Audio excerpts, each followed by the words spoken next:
Hello, welcome everyone to question number 15. Check if two arrays are equal or not. From the topic hashing in Geek for Geeks Mustard Coding interview questions, have a quick look at the question. We'll be discussing the meaning and approach behind it. Before that, if you have any extra email IDs, please do subscribe and support us. And if you have any doubt, just leave a comment down below. We will be very quick to respond. Now, let us continue to the discussion of this question.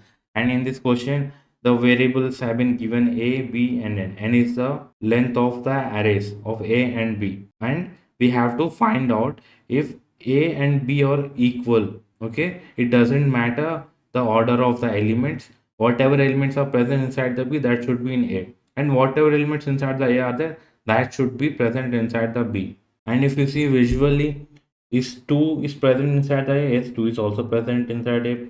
Now the second element, that is 4, present inside a, yes, 5 is also present, 0 is also present, 1 is also present.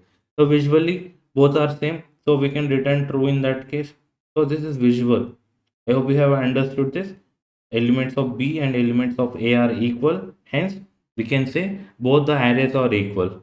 Okay, now we have understood it theoretically. Now we have to understand it in terms of coding also.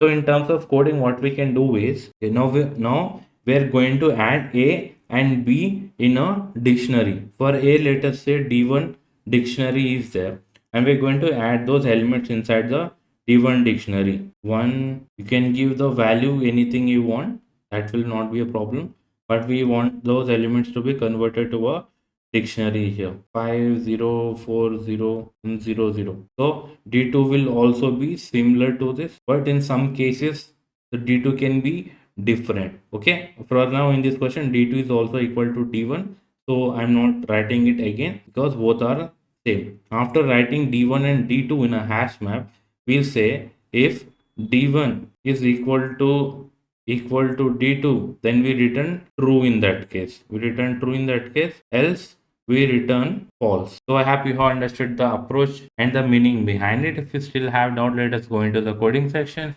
After that, it will be very much clear. Now we're inside the Geek for Geeks website, and this is the code for our question, which I have already implemented. We are taking D1 dictionary and D2 dictionary here, and in while iterating the first array A, we're going to store all the elements inside the D1 dictionary. Similarly, for B, we're going to store all the elements in D2. Then we compare D1 and D2 hash maps, and we say if both the hash maps are equal, then we return true. If it is not equal, then we return false.